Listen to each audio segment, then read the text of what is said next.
Once upon a time, in a large town with busy markets and grand houses, there was a little girl named Amina. Amina's family was very rich. Her father, Chief Okafor, was the richest man in the entire region. He owned big businesses, fancy cars, and a huge mansion with many rooms.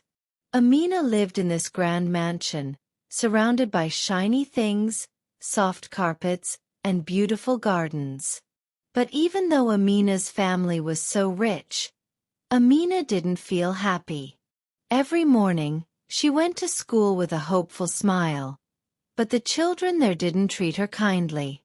Many of the kids thought she was spoiled because her family was rich. They whispered about her as she walked by, calling her names like spoiled princess or ugly brat. Amina didn't understand why they were so mean. She just wanted to make friends. Every day, Amina would sit outside during lunch, under a big, leafy tree, reading a book all alone. She loved reading because books took her to magical places where she didn't feel lonely. But one day, something happened that made her very sad. While she was reading, a girl named Bola stomped over to her. Bola was known for being a little bit of a bully. She was angry with Amina for answering a question in class that she didn't know. "How dare you answer that question?" Bola shouted, knocking Amina's book to the ground. "You brat, why did you answer the question Uncle Kunal asked me? So because I did not know it, does that mean you should answer and disgrace me like that? Now Uncle Kunal humiliated me in front of the whole class because of you. You embarrassed me. Just because you know all the answers doesn't mean you can show off." Just as she tried raising her hands to slap her, Amina looked up, feeling her heart beat faster. She didn't know what to say. She has been controlling her anger, but just then, a boy named Prince came over and stood between Amina and Bola. Prince was kind and gentle, and he always treated everyone nicely. "Leave her alone, Bola," Prince said firmly. Amina didn't do anything wrong. Bola frowned but didn't want to argue with Prince, so she turned and walked away. Amina looked up at Prince, feeling grateful and a little shy. "Thank you," she whispered, and Prince smiled back at her. From that day, Prince and Amina became friends. They sat together at lunch, helped each other with their homework, and spent many afternoons reading under the big tree. As time went on, Amina's heart began to feel something special for Prince. She thought about him all the time and wanted to make him happy. She would bring him little gifts, like snacks and small books she thought he'd like. But Amina kept her feelings a secret.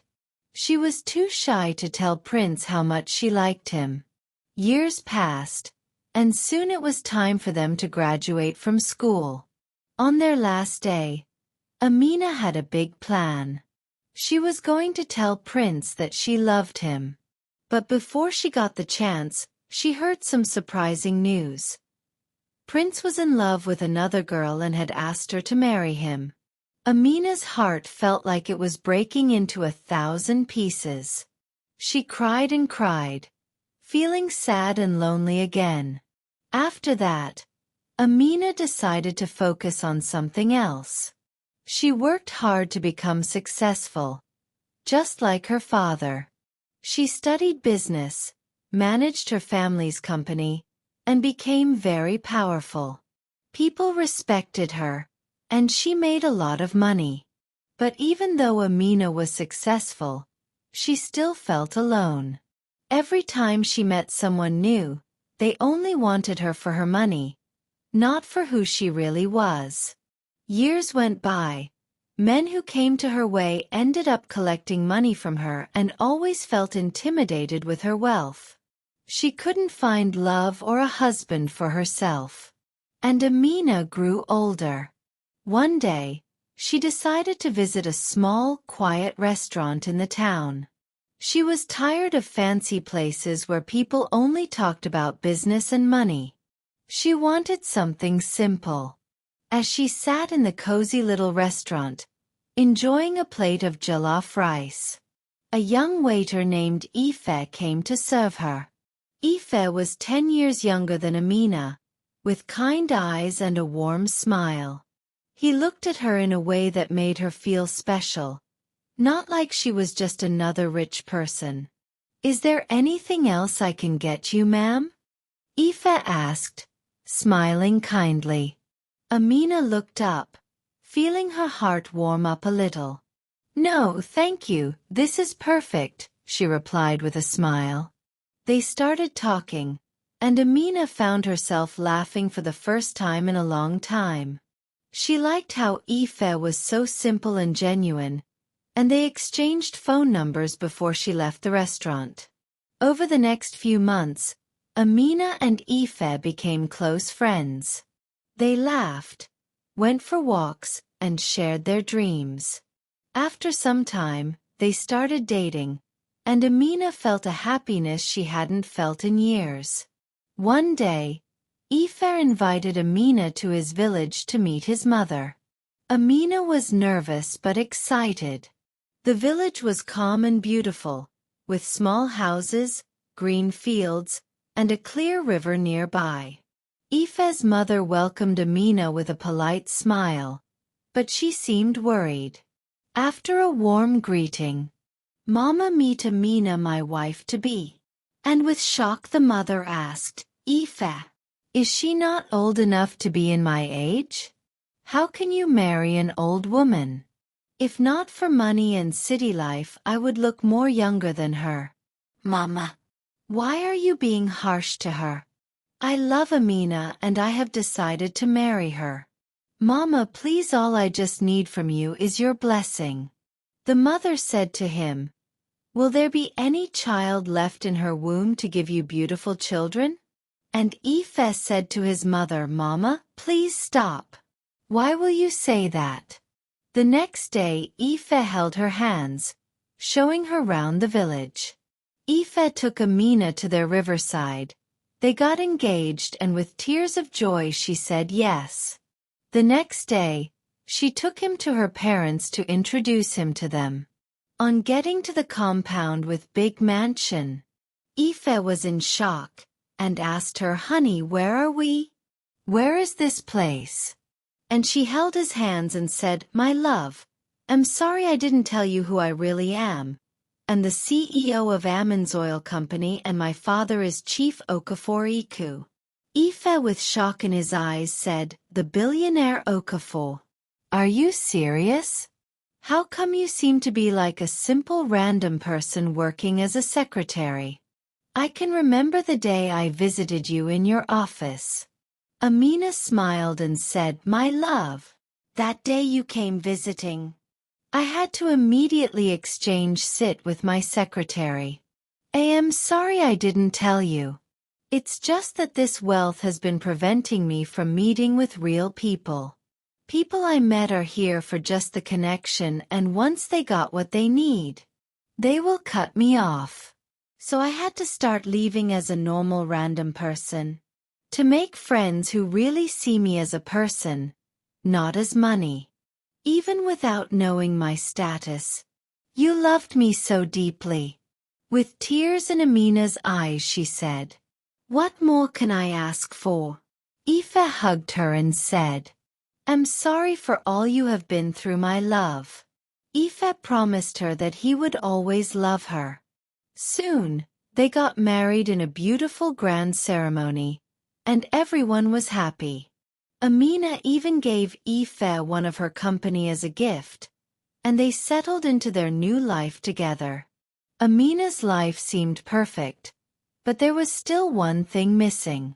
She dreamed of having a child, but after 6 years of marriage, she still hadn't become pregnant.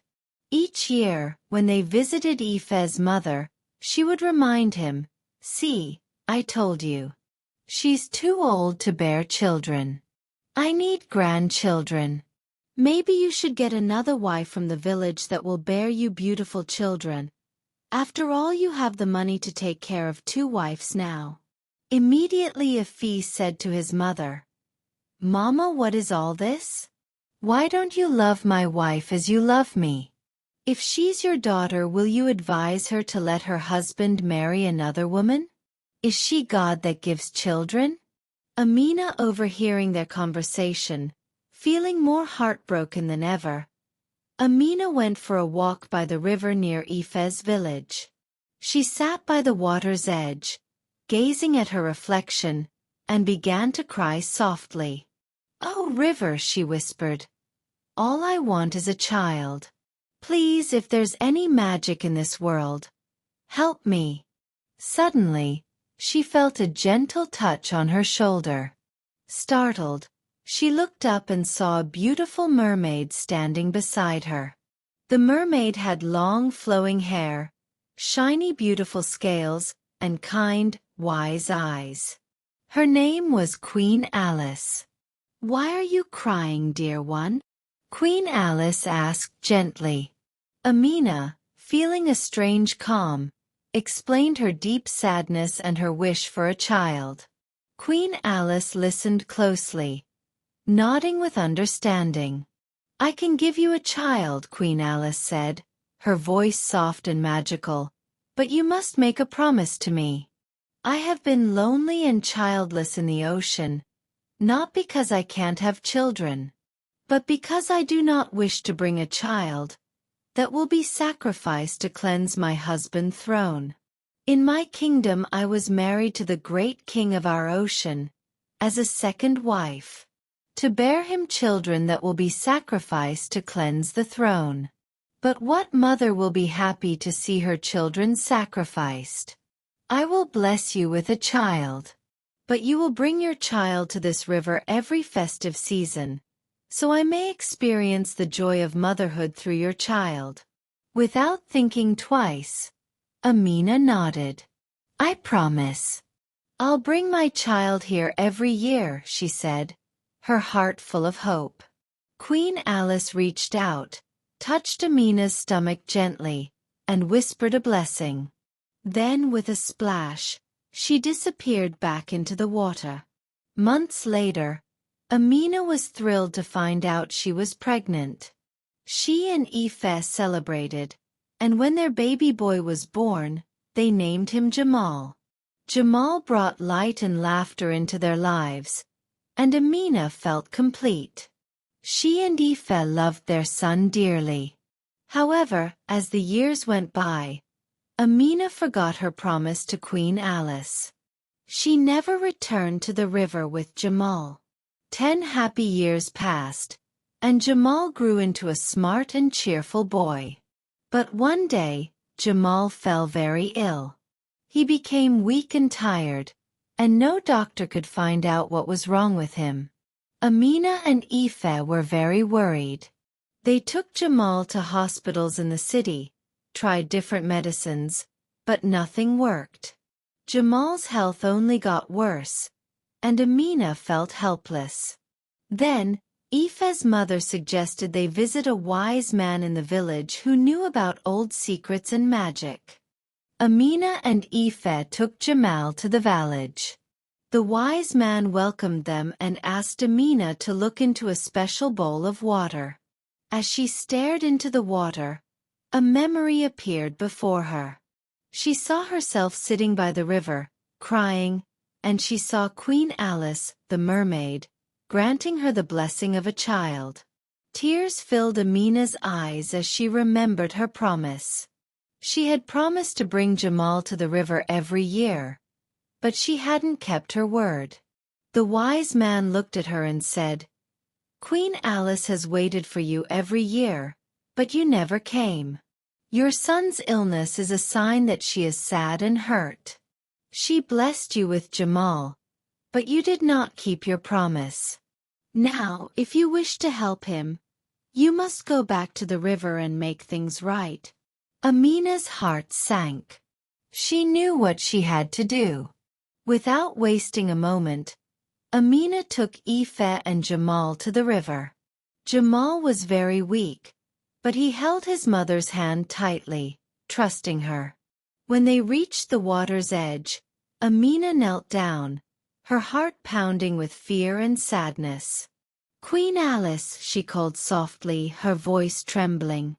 "Please hear me. I am so sorry for breaking my promise. I was blessed with my wonderful son because of you, but I forgot to come back. Please, please forgive me.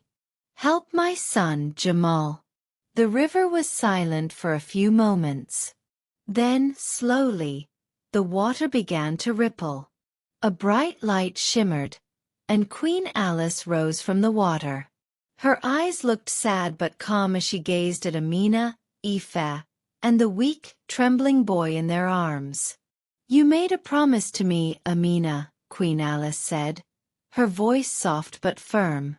"I waited for you every festive season, hoping you would bring Jamal so I could feel the joy of motherhood. But you never came. I felt forgotten, like my gift meant nothing."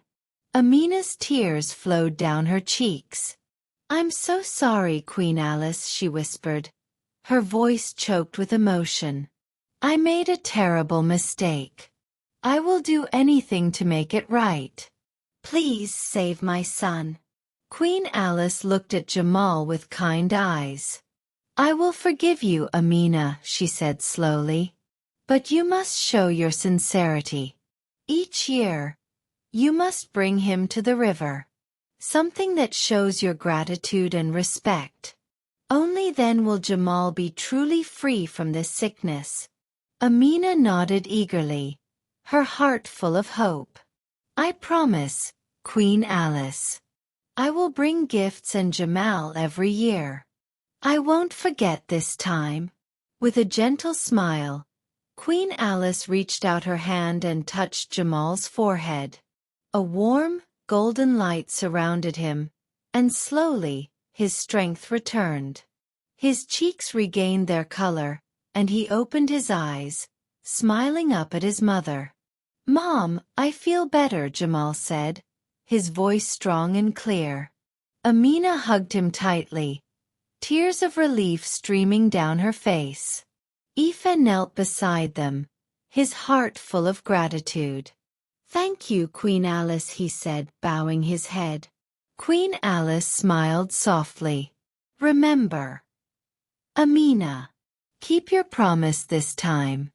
I have forgiven you, but do not forget again." With that, Queen Alice slipped back into the water, leaving behind a peaceful ripple that sparkled in the sunlight. From that day forward, Amina kept her promise. Every festive season, she and her family returned to the river, bringing gifts and Jamal to honor Queen Alice.